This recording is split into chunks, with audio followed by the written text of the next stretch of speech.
Buenas tardes a todos, yo soy Carmen Martínez Antequera y hoy les vengo a presentar el trabajo fin de máster titulado Hábitos de sueño en adolescentes en un área de Madrid, que ha sido tutorizado por el doctor Ignacio Cruz Navarro. A modo de resumen, estos son un poco los puntos por los que voy a pasar a lo largo de la presentación. Una breve introducción sobre el trabajo y el porqué del mismo. Luego pasaré a comentar cuáles han sido los objetivos del trabajo, los materiales y métodos empleados, para luego pasar a los resultados y luego unas breves pinceladas sobre la discusión hasta llegar a las conclusiones. Entonces, para hacerles una breve introducción, les recuerdo, como seguro que ya saben, que el sueño es un proceso activo, complejo y necesario para el correcto funcionamiento del organismo, que sigue una periodicidad marcada por un ciclo circadiano que dura aproximadamente unas 24 horas, aunque varía a lo largo de la infancia. El momento y la duración del sueño se encuentran a su vez regulados no solo por este ciclo circadiano, sino también por una serie de mecanismos homeostáticos y sincronizadores que hacen que se mantenga compasado con el ambiente. Durante la adolescencia se producen una serie de cambios fisiológicos, no solo en el ciclo circadiano, como antes comentábamos, sino también en los mecanismos homeostáticos que lo regulan. Pero también en esta etapa de la vida se producen una serie de cambios sociales y de hábitos de sueño, los cuales en conjunto hacen que se produzca la tormenta perfecta para que aparezcan una serie de trastornos de sueño que pueden tener además implicaciones en otros problemas de salud. Es por ello que el objetivo principal de este trabajo ha sido conocer cuáles son los hábitos y la calidad del sueño de los adolescentes de un área de Madrid y, de forma secundaria, conocer la edad a la que se produce el cambio de patrón en dichos hábitos de sueño y qué otros factores y hábitos de vida podrían asociarse a dichos cambios. Para ello, diseñamos un estudio observacional, descriptivo y transversal en el cual se incluyeron a todos los adolescentes de entre 12 y 16 años cumplidos que acudieron a las consultas de pediatría de un centro de salud situado en el centro de la ciudad de Madrid entre enero y marzo de 2022.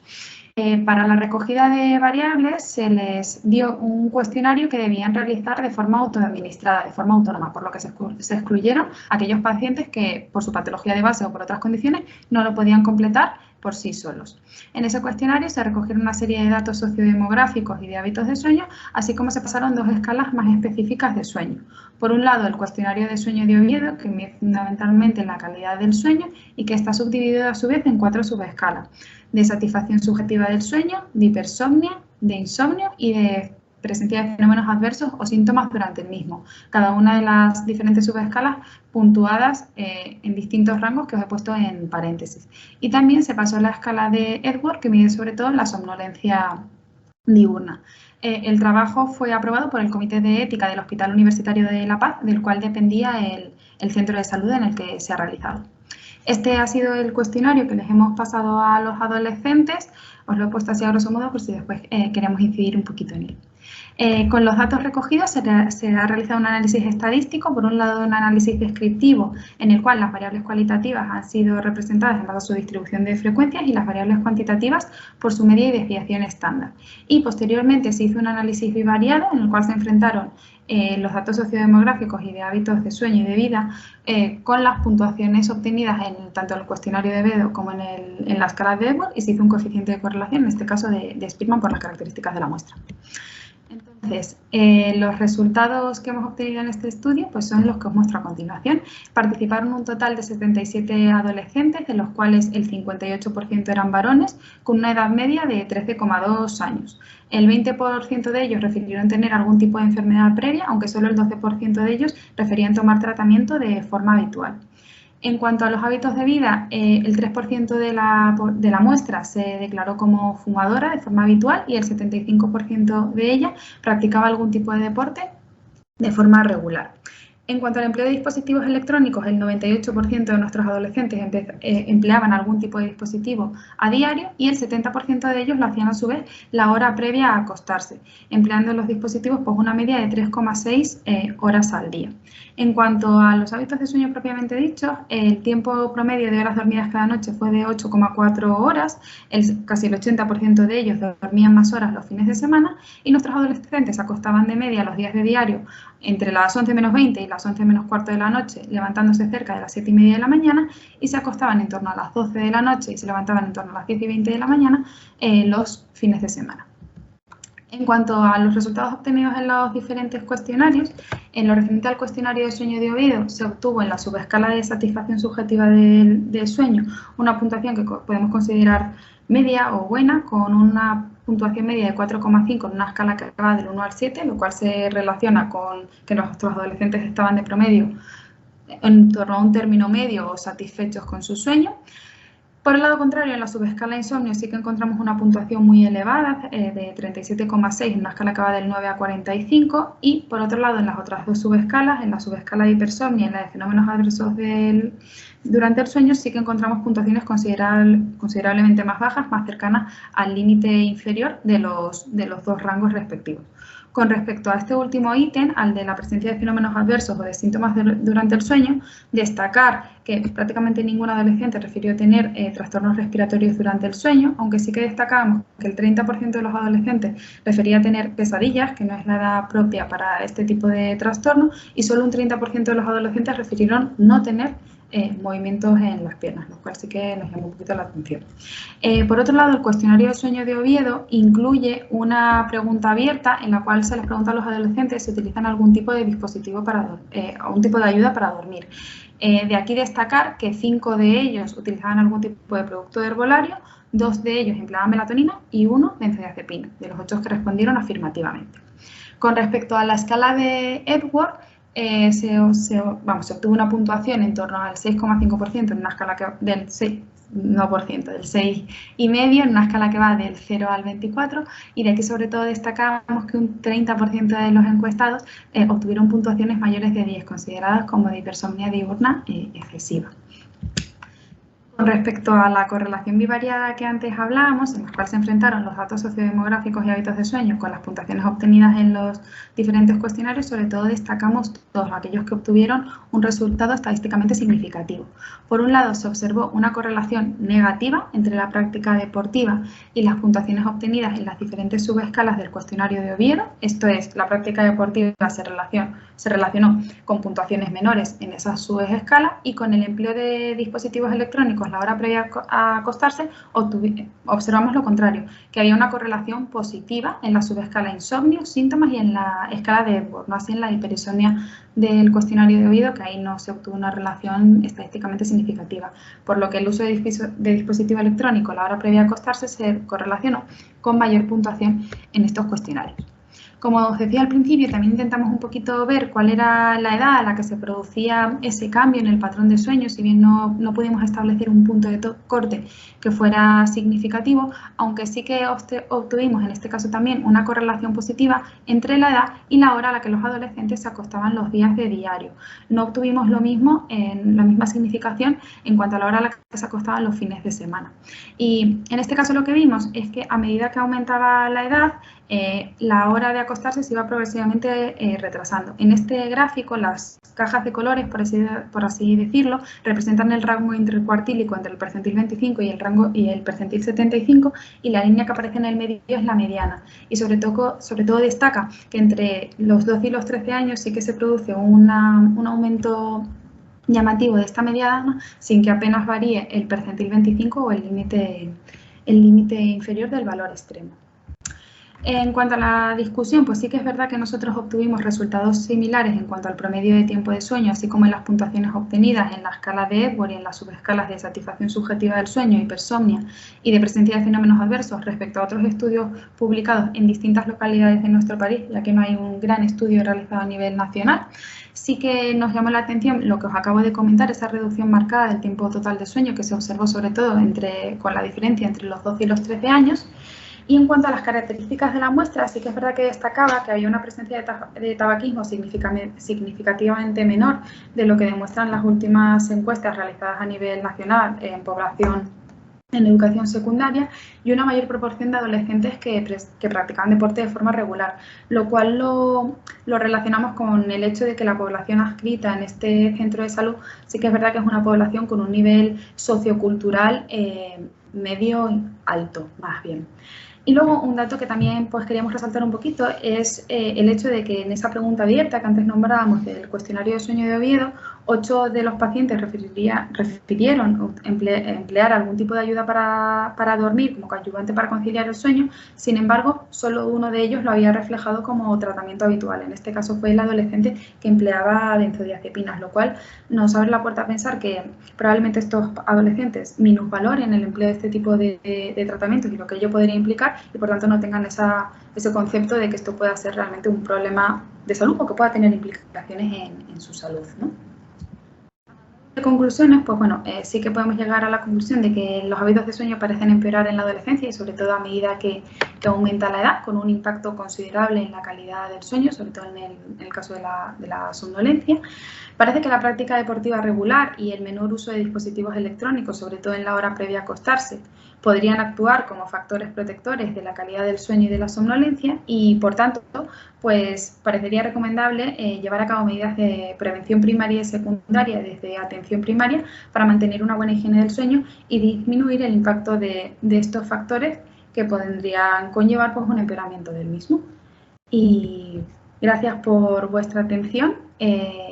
Estoy, por supuesto, abierta a vuestras preguntas.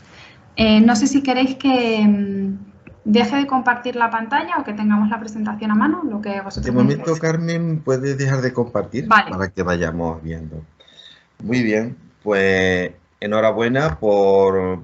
tu trabajo, enhorabuena al tutor, ¿verdad? Por la buena dirección de este trabajo. Yo me gustaría que tanto Irene como Ana, nuestra miembro del tribunal, bueno, pues hicieran sus comentarios, sus preguntas, sus sugerencias, su búsqueda de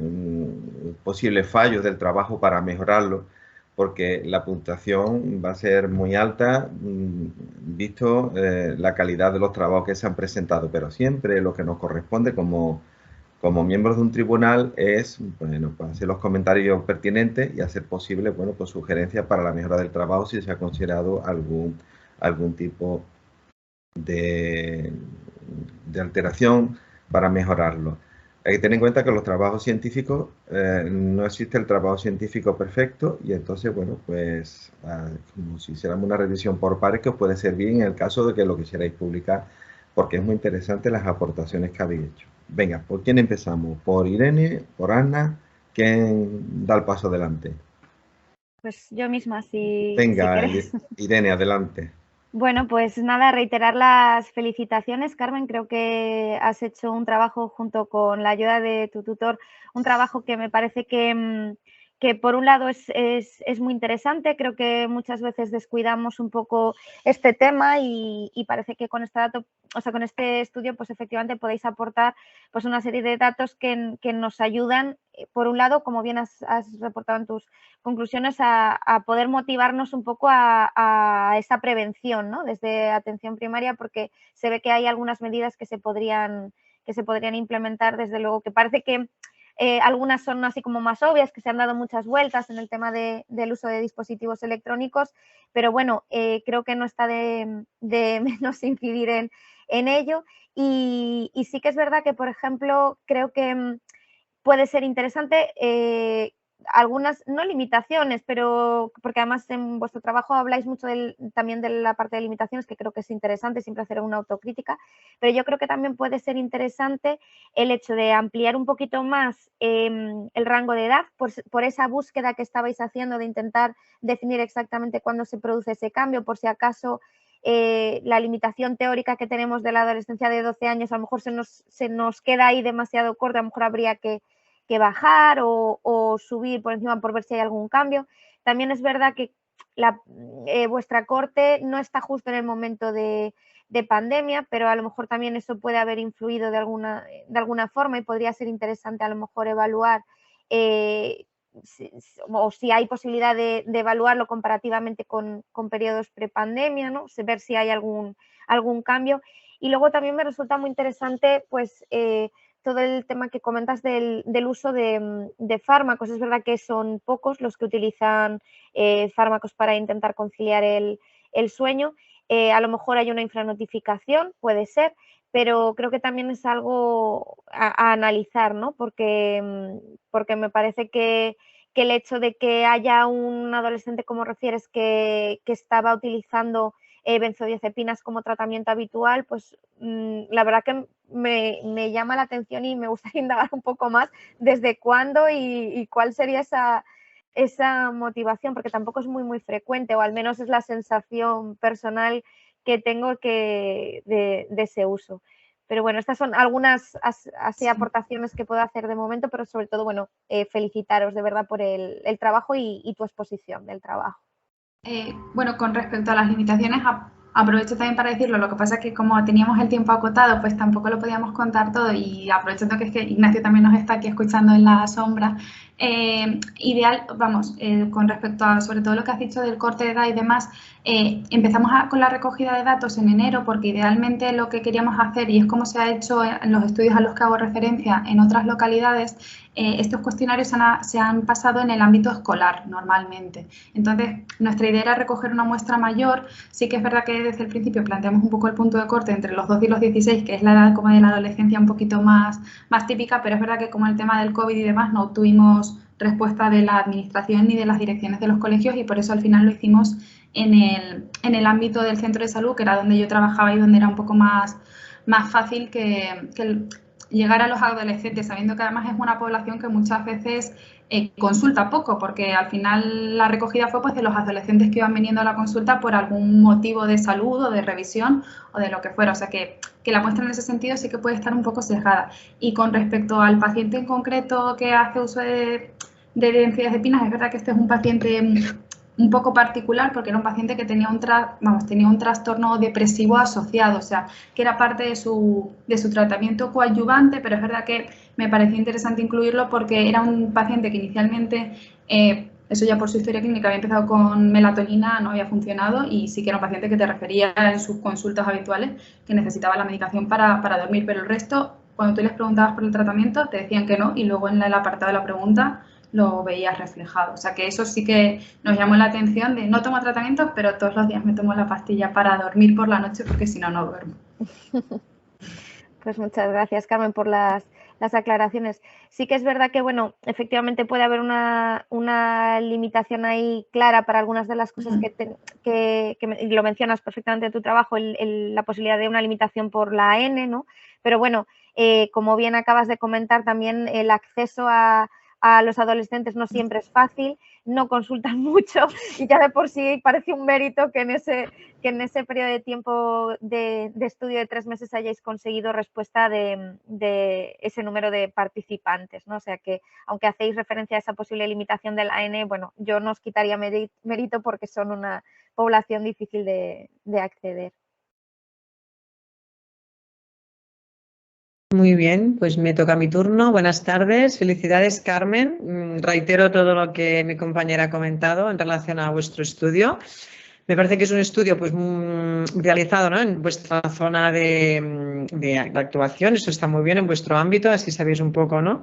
vuestra población en qué punto está. Corrobora todo lo que la literatura se encuentra, ¿no?, en relación al uso de pantalla, sobre todo. Por lo tanto, es otra afirmación más y comprobación de lo que en la literatura también encontramos. Yo tengo algunas preguntas para hacerte. Por ejemplo, en el registro de las escalas que utilizasteis, que particularmente para mí no son familiares y quizás estamos más acostumbrados a utilizar otras escalas cuando registramos, ¿no?, problemas en el sueño, conductas o hábitos de sueño, como pueden ser la escala de Owens, ¿no?, la de Bears. Era un poco preguntarte por qué motivo escogisteis estas. Me resulta curioso poderlo preguntar. Quizás las otras, ¿no?, están como más validadas, más utilizadas en la literatura científica para poder comparar. Por ejemplo, esto sería una pregunta. Luego, la otra pregunta que también se me ocurre y creo que también es importante, que en el estudio, no sé si lo podíais haber recogido o no, son parámetros en relación a la afectación del aprendizaje, ¿no? Si el hecho de que si había una correlación entre los adolescentes que tenían puntuaciones, ¿no?, más altas en cuanto a parámetros de insomnio o conciliación de sueño, etcétera, en relación con el aprendizaje, si había alguna correlación o no. No sé si lo mirasteis de alguna manera o lo tuvisteis en cuenta, ¿no?, porque el hecho de que se duerma peor afecta directamente pues, a la atención. No sé si esto lo podíais haber registrado o no, y creo que también podría ser interesante. Y luego no me ha quedado claro los criterios de exclusión. No sé si lo has comentado, he estado atenta en ese momento quizás, o No sé si habéis excluido algún tipo de perfil, algún diagnóstico previo. Y la última pregunta que tengo para hacerte es que los padres entiendo que no participaron en esta encuesta para nada. Y entonces quizás encuentro un poco ¿no? alguna limitación a la hora de registrar los ronquidos en el sueño o el movimiento de ¿no? piernas inquietas, que quizás es un parámetro que los padres pueden evaluar más que los propios pacientes, ¿no? Bueno, era solamente comentar un poco este aspecto. Empiezo de atrás para adelante, ¿vale?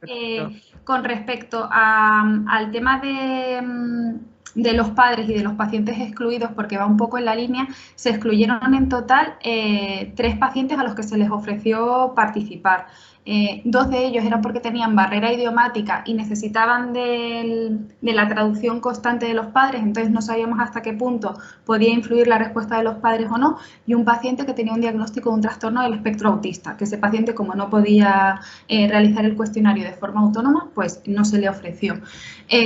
Con respecto a si los padres participaron o no, es verdad que el cuestionario se les daba a los adolescentes y les invitaba a que ellos lo rellenaran solos, pero bueno, es verdad que el Comité de Ética de la Paz nos obligó, por supuesto, a pasar un consentimiento informado tanto al adolescente como menor maduro como al papá. Y de hecho, te puedo decir que la totalidad de los adolescentes rellenaron la encuesta con sus padres al lado y de hecho alguna vez, porque normalmente lo contestaban en la sala de espera, en un apartadito que teníamos para que no les molestáramos, pero algunos lo empezaban a rellenar en la consulta. Y sí que es verdad que hubo algún padre que cuando vio a algún niño contestar, sí que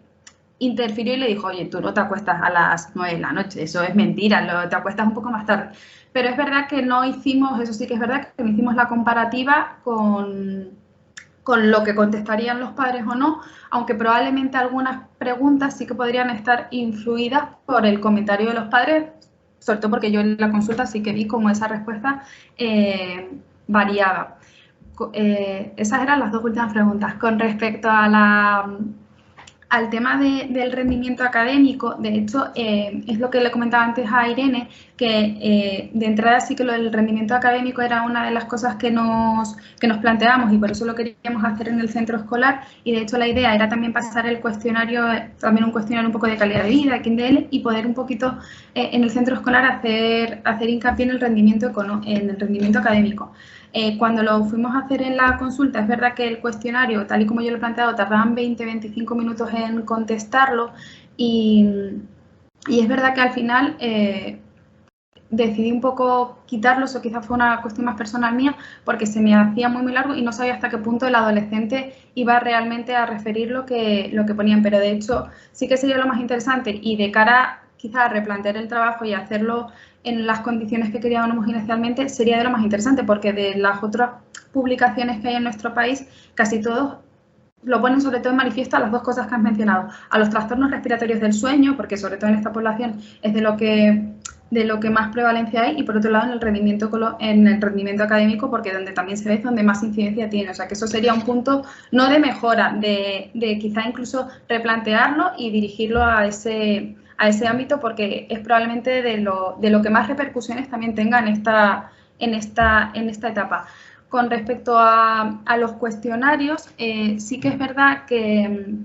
en la literatura que revisamos y en estudios similares que se han hecho, son sobre todo los que más se utilizan. El cuestionario de Oviedo, aunque es un cuestionario que se utiliza sobre todo en población adulta, también estaba validado en población adolescente, y para estudio de calidad del sueño y de tener una valoración inicial de distintas subescalas, sí que de entrada puede ser el más interesante. Y luego el TC en la escala de Epworth sí que utilizamos la que está también validada para adolescentes, que también es la que más,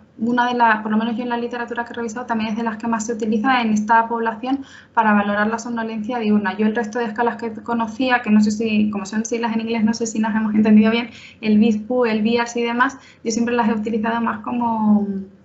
método de cribado, por así decirlo, y de hecho las guías del sueño pues sí que hacen referencia a esas, y los dos, es verdad que en España hay poquitos estudios publicados, yo creo que hemos encontrado uno en Cataluña, otro en Badajoz y hay otro en Cuenca, y en la población adolescente todos han utilizado estas, y también para la hora de hacer la comparativa, la verdad es que luego sí que ha resultado más interesante, pero vamos, sobre todo lo del rendimiento académico es un punto a desarrollar claramente.